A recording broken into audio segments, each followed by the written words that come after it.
Yeah, she's my niece, and she lives in Maryland.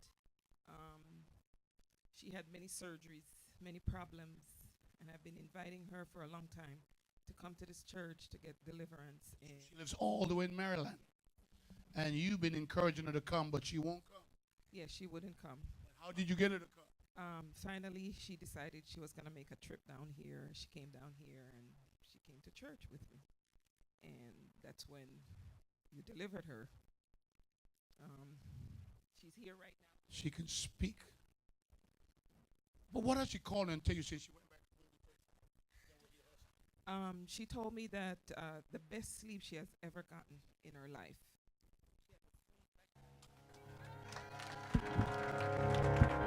Applaud. Clap. If you don't understand in French, clap.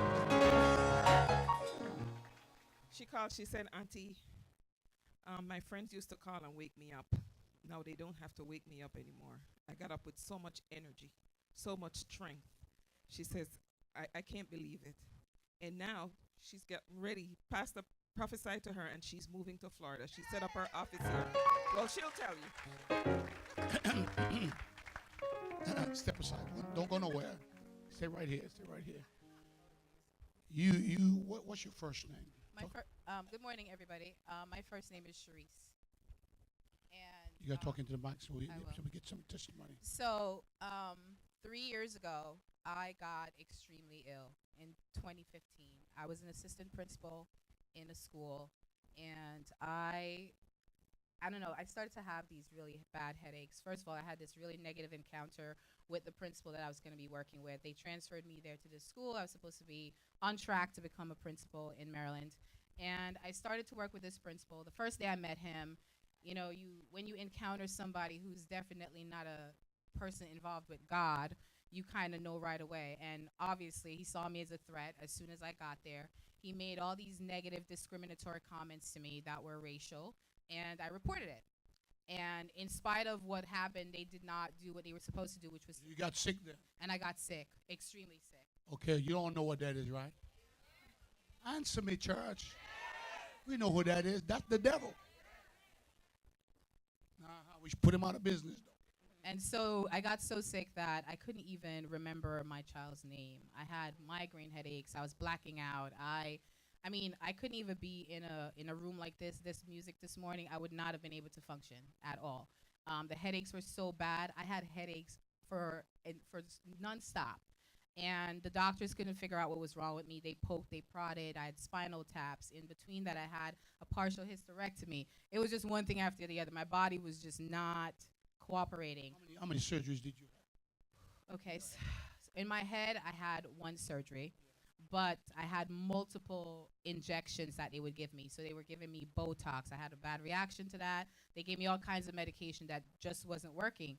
And last year in February, the doctor kind of told me, listen, you need to do the surgery because I couldn't, that was basically my last option. It was either that or live with pain forever.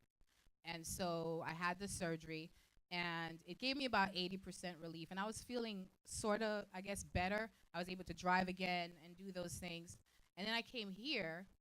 Before I came to Maryland, came to Florida to visit my aunt, I said, you know, Lord, I need some direction. I need you to do something about this because I can't continue to feel like I'm going to be in pain. And before I came, I started to feel the headaches again. And I said, this can't happen anymore. Just my body I cannot do this. And so I came, and When you came on a Wednesday? it was a Wednesday. And you kept the devils out. Yes, You vomit really, really bad. yes. So, you know, Sickness came out of your body. yes, How you feel? fantastic. She said, I feel good.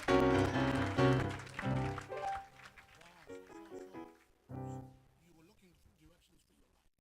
Yes. And at the door, I said, what to you? You said, well, that I should, you know, wait a minute before I leave. And you told me that pretty much someone I had been involved with, Told you all your business. pretty much. Yes, you did.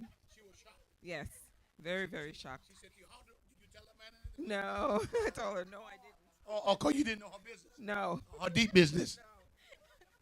So Pastor told me that someone basically for a while was kind of angry at me and was trying to take me out, which is why I was sick as much as I was. And then he told me that I needed to, the door in Maryland was closed, which I already kind of knew. You know, the Lord had kind of told me that. I just didn't know where I was going to go. And he told me I needed to be here immediately. But it's puzzling because here you are in Maryland asking God what to do. Yes. A prophet tell you what to do. Right. You knew it was God right away. Yeah. It wasn't a shock. You know what I mean? Because you usually know already when you have to make a move. Sometimes we just don't listen. And my aunt definitely, both of them, my other aunt is also here. You need to come, you need to come, you need to come. I'm like, yeah, pastors pray and lay hands and say things all the time.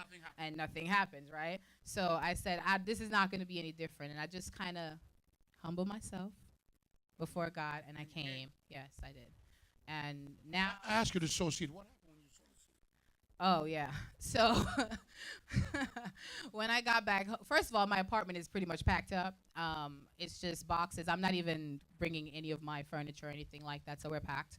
And so with the seed sowing, that was something that, that was on total faith, because I think Pastor said to me, it feels like my bank account has been draining. That's pretty much what's been happening for 3 years. But I'm here to tell you that for that entire time that I have been home without working, even being now identified as being disabled and retired at 42 from my job, I'm here to say that, sowing that seed let me know. I went home and I had people calling me to do different trainings and contracts. And, I have people wanted to know, and I say, oh, I'm moving to Florida. They're like, wait, can I use you anymore? I'm like, yes, it means I'll have to travel back and forth. But God has created a space for me to be able to do his work and, be able to give back. And I'm getting ready to go to Guyana next week on a mission trip to, give my time and, lead worship ministry for 500 kids that I've never met before.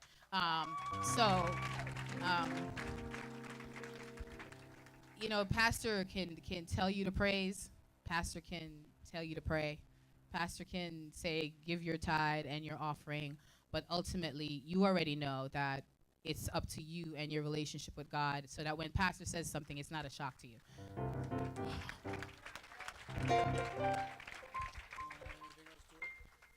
I am just so happy she's moving, finally moving, because I've been preaching and praying to her for years to move to Florida. Yes. And she wouldn't listen, but finally she's listened now. And now. Do you have any pain at all in your body? No. It's gone, I guess. It's gone, I guess. Well, it's gone. God bless you. Amen. Get your tithes and offering ready.